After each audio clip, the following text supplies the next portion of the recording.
Hey y'all, this is Blair with the Live and Learn Gardening channel. I want to talk a little bit about weather. It has been raining off and on, but mostly on for a week or two here in Austin. And one of the things that happens when it rains a lot is we don't get out into the garden as much. And so there's some things that fall behind. And then also there's just the effect of the rain. Sometimes you can have a rainstorm that has very little effect on your garden, and sometimes there's a rainstorm that just downpour after downpour after downpour, and your plants aren't ready for it, or maybe it's just a lot of rain, a lot of water, and plants aren't meant to be, they don't like wet feet, I think I've heard it called. So I had a few plants that did not survive this storm, and also some things that just didn't get done. The first thing I'm going to start with is I was not able to, or didn't get around to, certainly not going to go out in the rain to deadhead my flowers. And I thought it was a really interesting thing to talk about. I have done it for many years, especially with snapdragons, which I'm going to show you how to do it. And I think it's just a really amazing way to get the most value out of the plants that we work so hard to grow, especially on the flower front. So just some fun tips, and also some casualties of weather, which is welcome to gardening. Weather is going to be your best friend and your worst enemy. All right, let's get started. Here's some little things I didn't know when I started gardening. So these are snapdragons, which are one of my favorite flowers to grow. This is the seed on the snapdragon. So the flowers already come off. So see, there's the little, I think it's called the piston. That's the part. So this is after the flower has already come off the plant. And what I do to deadhead it, which is what this is called, is I remove all the parts that have seeds on them. And this tells the plant that it has not reproduced yet, and so it needs to produce more flowers, which is of course what I want it to do. So I'm just pulling off anything that looks like a seed, and these flowers are already pretty much dead anyway. We had a lot of rain recently, and so a lot of the flowers, at first it feels kind of brutal because you're taking off all the flowers that are left, all the color, but trust me, it'll come back and bloom so much more on certain flowers. Not every flower this works on, but snapdragons are absolutely one where this works. Isn't that a pretty color, purple? I've been really enjoying that one this year. All right, this is a video from during the rainstorm, kind of showing the destruction and devastation of my lovely parsley plant. I wasn't sure at the time whether it was fully dead or if it was just down for a bit, but it was definitely dead. Okay, I think I know what's going on with this guy. So this happened to another one of my plants too. See how it's really drooping everywhere? And then look right in here. I mean, I wish you could feel it because that would help, but it's real squishy in there. And basically what's happening is it's rotted. There's just been literally so much water. It's gotten into the base here, and here, I'll pull it apart. See that? It's just totally rotted through. So this plant is done for, unfortunately. It's my beautiful butterfly plant, but yeah, it's just completely rotted through. So I'm going to pull this guy out, and I guess I'll probably put sweet potatoes in this bed. That's the thing about gardening. When something doesn't work out like this, it's okay. Like, it's fine. I mean, it doesn't feel fine at the moment, but it will be fine. And I wasn't really using that much parsley anyway. And so now I'm going to make space for something else in this bed, and it was just the parsley's time. Okay, it was the parsley's time. So gonna, squishy, yucky. Maybe I need some gloves. Ugh. Oh wow, that's yucky. But yeah, you can definitely tell the roots are fully rotted on this guy. I'm gonna get some gloves and pull this out. So you'll notice I left even though it's rotting, I left most of the root in here. It's not going to come back from the root or anything, but this is actually to leave the soil structure in place.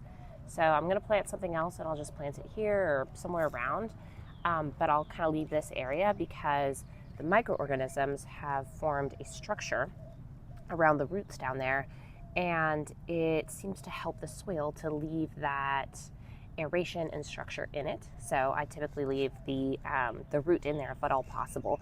Every once in a while, particularly like an eggplant or something that has like a really big root set, I won't leave in there because it's taking up too much space, and I need the space, and so I need to remove it.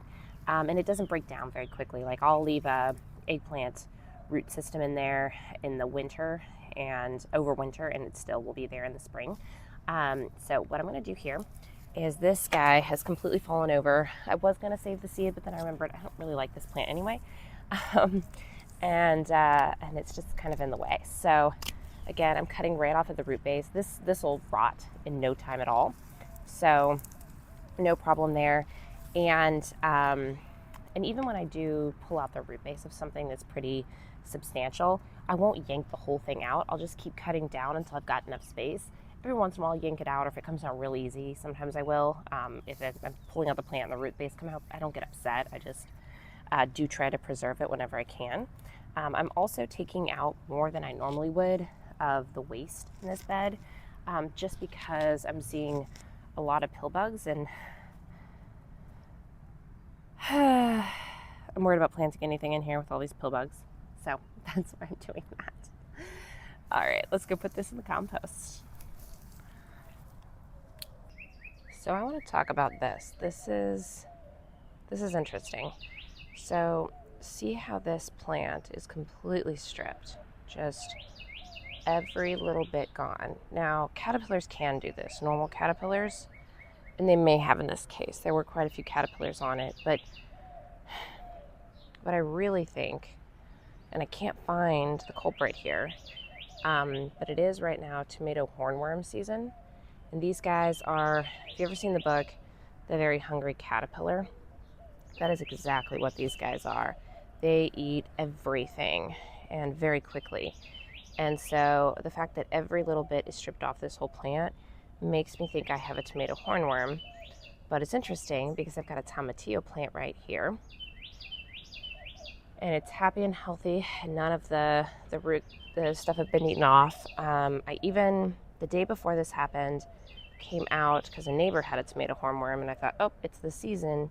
Came out and used a black light and checked for them, and I didn't see any. So I don't know, but this kind of damage, if you see this kind of damage where just every single leaf is stripped off, even the pods, there were seed pods on here, and those were stripped off, that just screams tomato hornworm to me. This is one of my absolute favorite things in the garden. It's this, I think it's heavenly blue is the color of morning glory, and it is just stunning. I'm letting it grow on my tomatillo over here. I did just cut off the vine to this one, but I'm letting these kind of grow in my garden, even though they're a little aggressive, because they're so gorgeous. They make my day every time I see one. I'm more so letting them grow down here where they're less of a problem, not growing on my plant, but totally worth it to come out here and see this beauty this morning. So one thing that I'm doing is cleaning out a lot of these lower branches in here. Trying to keep the tomatoes, their lower limbs trimmed up, so that one, we can get some good airflow in here, and two, a lot of the diseases for tomatoes come from the soil, and so this kind of allows less of the leaves to get exposed to the soil, and so that will help prevent disease on your tomato plants. Now I do have some disease that's a little higher up, and I'm just going to pull off these individual leaves or stems as I find them.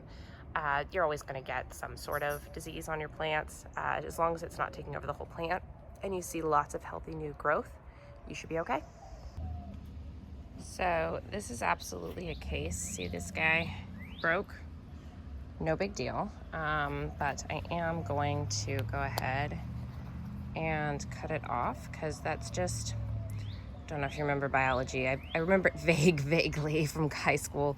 Basically, you want a straight line for the water and the nutrients to go through, and this is just a little bit too bent. And I could pin it up, but I've got such a big healthy plant here. Things like that, I'm just gonna let them go, and like I'll save this guy before he breaks, and a few others, but that guy I could just let go, and it's unlikely to be healthy at this point, so better to cut your loss.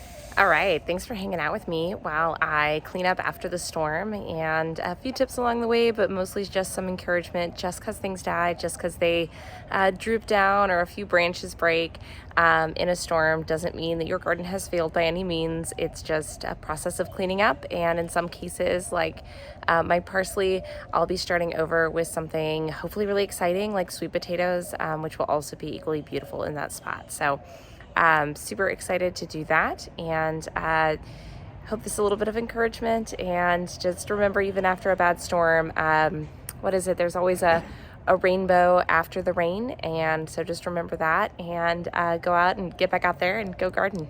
Have a good day. Thanks. Bye.